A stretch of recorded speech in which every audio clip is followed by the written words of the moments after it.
Bismillahirrahmanirrahim. Assalamualaikum warahmatullahi wabarakatuh. Innal hamdalillahi nahmaduhu wa nasta'inuhu wa nastaghfiruh wa na'udzu billahi min shururi anfusina wa sayyiati a'malina. May yahdihillahu fala mudhillalah wa may yudlil fala hadiyalah. Alhamdulillah kaum muslimin yang dimuliakan Allah Subhanahu wa taala. Segala puji bagi Allah dan berkat rahmat, nikmat yang Allah berikan kepada kita, maka sempurnalah segala kebaikan yang kita dapatkan darinya.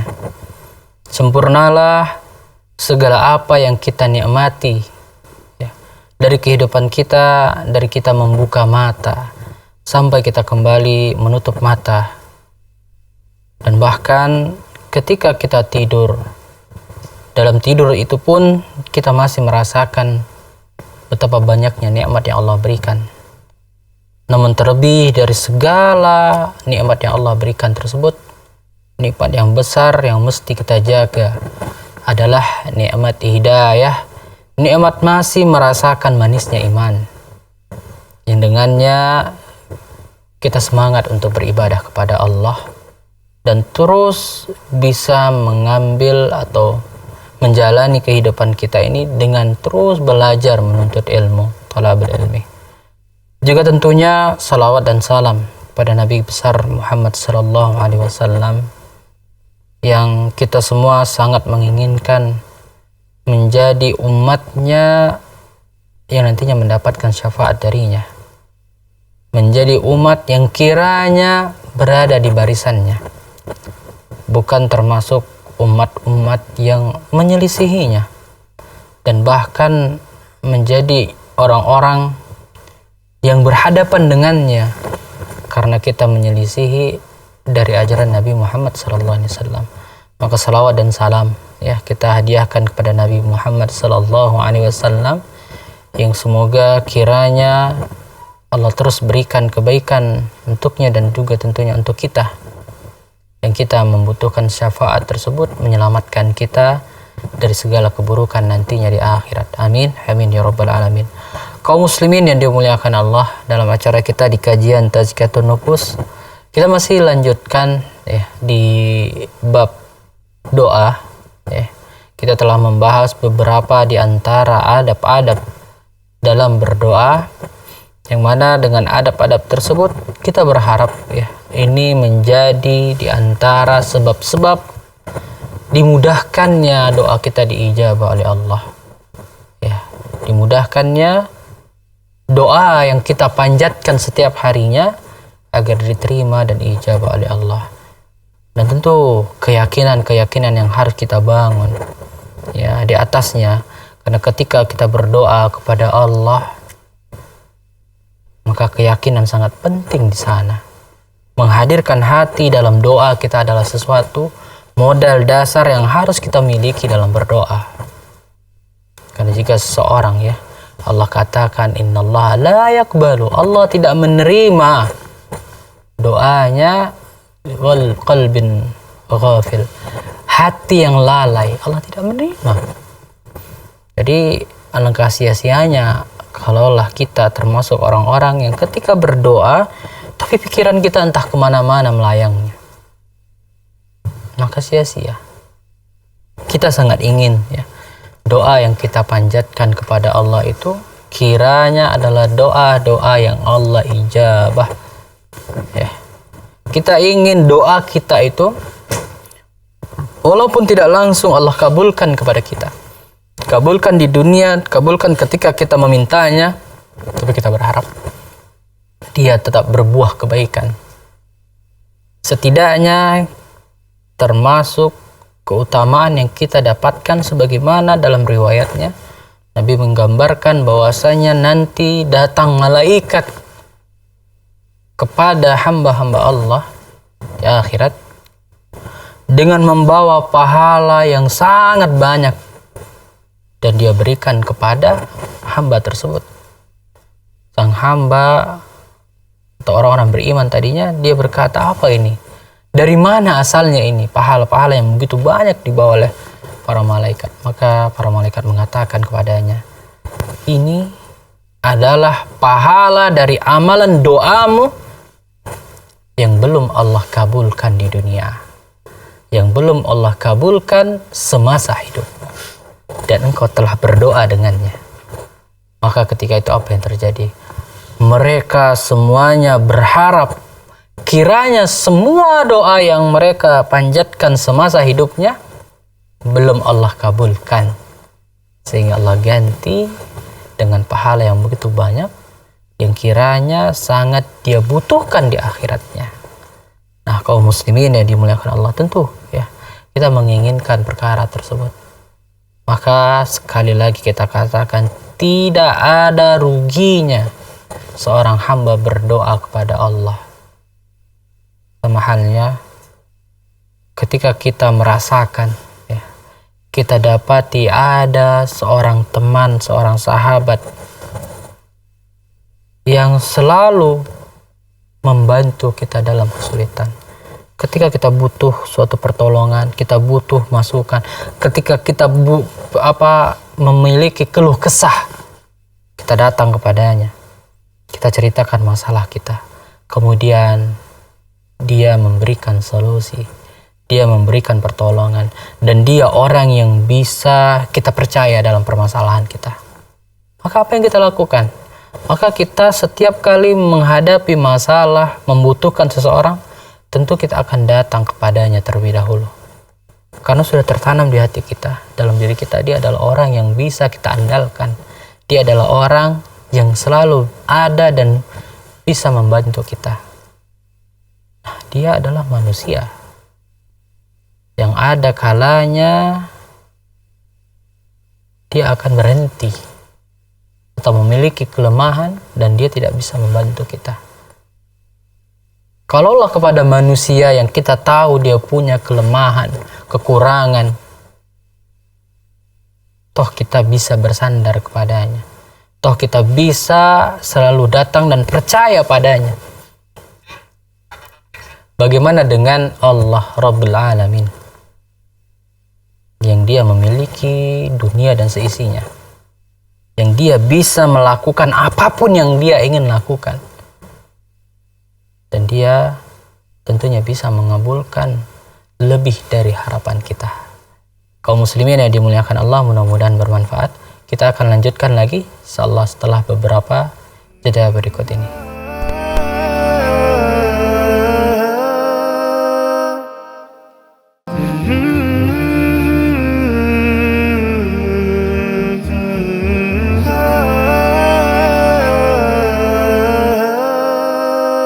Ya baik, kaum muslimin yang dimuliakan Allah, kita lanjutkan pembahasan kita di kajian Tazkiyatun Nufus, yang kita masih membahas tentang doa, yang kita membahas adab-adab yang selanjutnya dari adab dalam berdoa.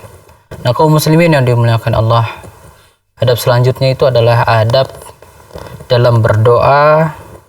Kiranya kita mengulang-ulang doa yang kita panjatkan kepada Allah dan kita merengek-rengek meminta kepadanya.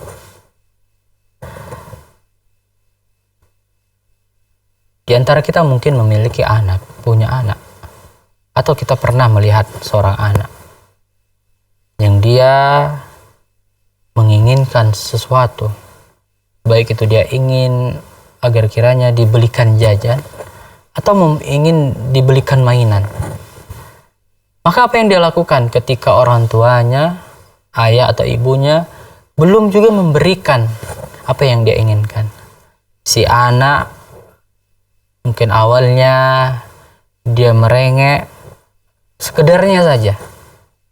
Abi, Umi mau beli itu. Abi, Umi minta uang jajan. Sekedarnya. Ternyata Abi, Uminya masih kiranya masih santai, belum jawab. Artinya mengabaikan begitu saja. Maka dia akan ulang lagi. Dia tegaskan lagi. Dia mungkin naikkan lagi suaranya dengan rengeannya, Abi, Umi, dengan tangisannya. Bahkan itu dia ulang berkali-kali sampai akhirnya si ayah atau si ibu yang gak tega ya melihat anaknya terus-terusan meminta permintaan tersebut, maka dia akan berusaha untuk memenuhinya. Kalau dia punya uang, dia kasih uangnya untuk supaya bisa beli jajan atau mainan tadinya. Kalaupun tidak, dia akan tahan anaknya, akan hibur hatinya agar dia diam, gak merengek lagi. Nah, ini sikap seorang anak ketika minta kepada orang tuanya. Maka ini sebenarnya bisa kita ambil pelajaran. Seharusnya seperti itu kita ketika berdoa kepada Allah. Kita dapati doa kita belum dikabulkan oleh Allah. Coba lagi tambah kuantitas berdoa kita kepada Allah. Coba lihat waktu-waktu yang kiranya sudah jelas nas mengatakan ini adalah waktu-waktu mustajabnya doa. Kita kemarin sudah membahas apa saja, kapan saja waktu mustajabnya doa. Di sana ada waktu antara dua azan, antara azan dan iqamah, itu ada termasuk waktu mustajabnya doa. Panjatkan doa di sana dan ulang-ulang doa tersebut. Apa yang kita inginkan? Kita ingin ampunan dari Allah, maka katakan, ya Allah ampunilah aku, ya Allah ampunilah aku, ya Allah ampunilah aku. Merengek sejadi-jadinya, keluarkan air mata sebisa mungkin, meminta kepada Allah ampunan tersebut, agar kiranya Allah mengampuni dosa kita. Kita meminta, misalnya yang kita pinta adalah rezeki kepada Allah. Kita ingin diberikan rezeki agar mungkin kita ingin membantu orang tua, atau kita terlilit hutang, maka minta kepada Allah. Minta kepada zat yang maha kaya. Kita bukan minta kepada zat yang terbatas kekuasaannya, terbatas kekayaannya. Kita kepada Rabbul Alamin yang maha kaya, yang maha pemberi rezeki, maka minta kepadanya. Minta kepada Razak, Urzukni, wahai Allah, Engkau yang memiliki kekayaan, maka berikanlah kepadaku rezekimu.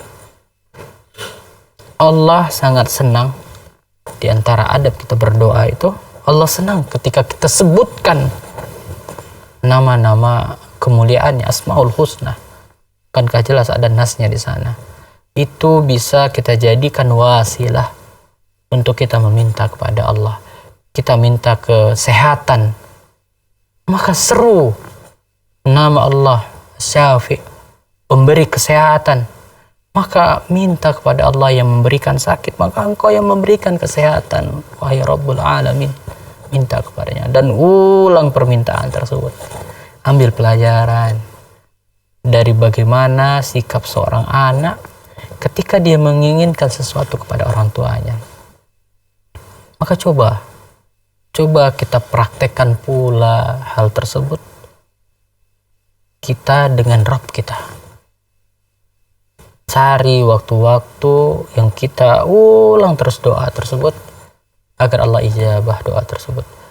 Dan bagaimana dan kapan kita berhenti dalam berdoa? Tidak. Jangan berhenti dengan doamu kalau kau merasa belum terkabulkan doa tersebut.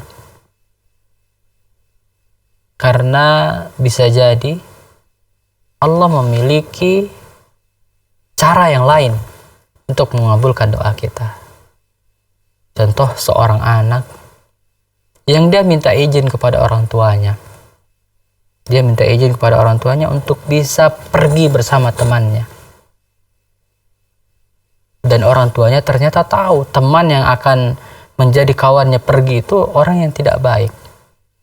Maka apa yang dilakukan oleh orang tuanya? Tentu orang tuanya karena paham ini adalah teman yang buruk, dia bisa merusak anaknya, maka dia akan larang.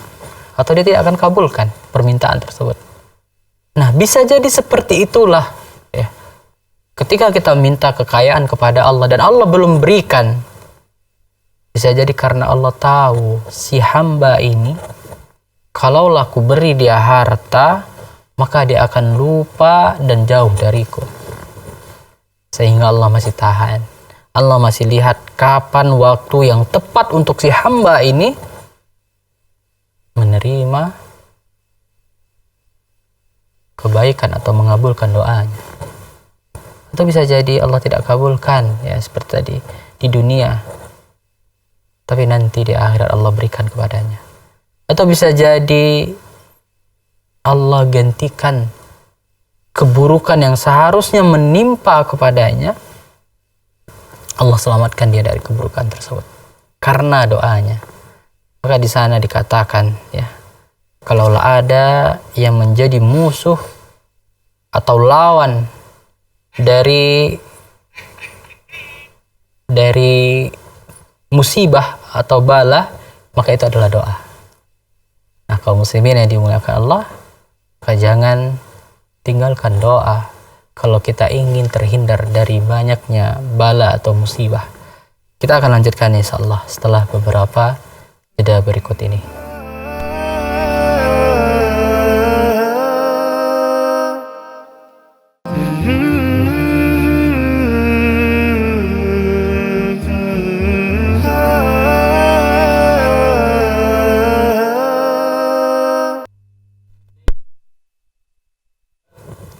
Ya baik, kaum muslimin yang dimuliakan Allah, dalam acara kita di kajian Tazkiyatun Nufus segmen yang terakhir, kita lanjutkan kembali pembahasan kita adab dalam berdoa, yaitu diantaranya dengan mengulang-ulang doa. Mengulang-ulang doa ini dilakukan oleh Rasulullah SAW. Dalam sebuah riwayat yang diriwayatkan oleh Ibnu Mas'ud, dia mengatakan Rasulullah SAW apabila berdoa, beliau mengulangnya 3 kali. Ya, beliau mengulangnya 3 kali, dan apabila beliau meminta kepada Allah, maka dia mengulang juga 3 kali. Nah, ini yang dilakukan Rasulullah. Rasulullah ketika berdoa, maka dia ulang doanya tersebut. Dan dalam riwayat lainnya, ya, dikatakan dalam hadis lainnya, ketika seorang hamba dia meminta surga, ya, minta dimasukkan surga dan minta dihindarkan dari neraka, maka dia ulang sebanyak 3 kali. Ketika dia ulang doa tersebut sebanyak 3 kali, maka malaikat juga mendoakan untuknya. Dan dikatakan di sana, surga dan neraka itu mengatakan, kalau surga mengatakan masukkan dia ke dalamku, maka neraka juga mengatakan jauhkan dia dariku.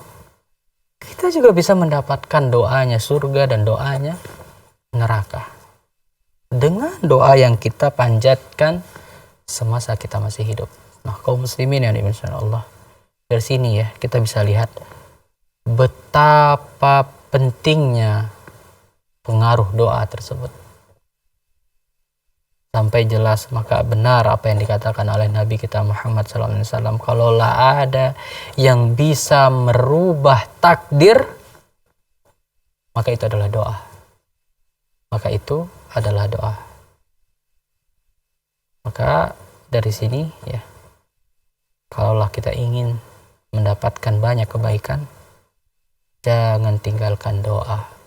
Seberapapun keadaan kita ketika itu, dalam keadaan yang senang, kita dalam keadaan yang serba ada, tapi tetap kita berdoa kepada Allah. Kita perlu tahu, ternyata Allah lebih cinta, lebih suka hambanya itu berdoa kepada Allah untuk menetapkan nikmat yang ada padanya, daripada seorang hamba itu berdoa ketika dia dalam keadaan sulit. Nih, misalnya kita Allah masih berikan kesehatan, kemampuan, dan kita berdoa kepada Allah, ya Allah, tetapkanlah nikmat sehat ini kepadaku. Allah lebih cinta itu dibandingkan dengan orang yang lagi sakit. Dia berdoa minta kesehatan kepada Allah. Nah, jadi ini menunjukkan bahwasanya janganlah kita berdoa itu hanya ketika kita dalam keadaan sulit, hanya ketika kita dalam keadaan sempit, ketika dalam keadaan sakit. Tidak. Seorang hamba yang benar, seorang hamba yang bijak, seorang hamba yang menjaga hubungannya dengan Allah, maka dia ingat Allah bukan hanya di kala susah sempit, tapi juga di kala lapang dan senangnya. Ketika ini yang dia lakukan, maka Allah akan mengingatnya akan mengingat, menyayangi hambanya, mengabulkan permintaannya dikala sulitnya. Karena dia di kala lapang, dikala berada, dikala sehat, dia tetap berdoa kepada Allah. Dia tetap meminta kepada Allah. Kita dianjurkan untuk tamak, serakah dengan rahmatnya Allah, dengan meminta kepada Allah. Ini adalah perbuatan yang terpuji. Meminta, tamak kita dengan meminta kepada Allah. Kita terus meminta kepada yang Maha Kaya. Padahal kita sudah diberi. Kita terus meminta kepadanya. Ini adalah perbuatan yang dibolehkan, bahkan dianjurkan. Karena kita meminta, yang mana perbuatan kita ini dihitung ibadah. Dihitung ibadah dan bernilai pahala. Berbeda dengan orang yang dia serakah, tamak dengan harta yang dia dapatkan di dunia. Dia tidak pernah merasa puas. Dan dia akan dibuat tidak pernah merasa puas. Hatta zurtumul maqabir, sampai dibenamkan dia di dalam kuburan, masuk tanah di dalam mulutnya, baru dia berhenti, baru dia tersadar ternyata apa yang dia kejar selama ini, dari menimbun-nimbun harta, kekayaan, jabatan, kekuasaan, ternyata itu telah melalaikannya, telah membuat dirinya terlena dan lupa dengan tujuan akhiratnya. Ini yang Allah inginkan. Maka bisa jadi ya, kita tidak perlu iri kepada mereka. Orang-orang yang bisa menimbun-nimbun hartanya. Orang-orang yang bisa mendapatkan apapun yang dia inginkan dari dunianya. Padahal dia jauh dari Allah, jauh dari ketaatan. Kita tidak perlu iri dengan mereka. Karena bisa jadi Allah buat mereka. Bisa jadi Allah buat mereka termasuk orang-orang yang Allah biarkan dia dengan kesenangan, dengan kelalaian, dengan main-mainnya, dengan kemewahan dunianya. Kemudian Allah celakakan dia di akhirnya. Mungkin selama ini kita merasa seolah-olah tidak adil kehidupan ini. Kita lihat mereka yang selalu berbuat onar. Kita lihat mereka yang selalu melakukan apa yang dia ingin lakukan walaupun menzolimi manusia. Menzolimi hak orang banyak. Tapi kita lihat kehidupannya sepertinya enak-enak saja. Kehidupannya sepertinya mewah-mewah saja. Kehidupannya sepertinya senang-senang bahagia saja. Namun tahukah Anda? Kalla tidak. Tidak seperti yang kita bayangkan. Allah buat hati mereka terus rakus, tamak, dan terus berusaha menimbun-nimbun hartanya dan membuat mereka lupa. Ternyata ajalnya telah dekat. Tanggung jawab hisab yang berat yang akan ia hadapi di nantinya. Maka tidak ada sia-sia. Tidak ada sesuatu yang luput dari Allah. Semua akan mempertanggungjawabkan apa yang sudah dia lakukan. Semua akan menyesali segala keburukan yang dia telah lakukan semasa hidupnya. Dari itu kaum muslimin yang dimuliakan Allah, mudah-mudahan dengan memperbanyak doa kepada Allah, kiranya Allah jaga kita. Kiranya Allah ringankan hisab kita. Allahumma hasibni hisaban yasira. Ya Allah, hisablah aku dengan hisab yang mudah. Minta kepada Allah. Semoga Allah kabulkan doa-doa kita tersebut. Dan semoga kita termasuk orang-orang yang Allah rahmati. Kita tutup dengan doa kifaratul majlis. Subhanakallahumma wa bihamdik. Asyhadu an la ilaha illa anta astaghfiruka wa atubu ilaik. Wassalamualaikum warahmatullahi wabarakatuh.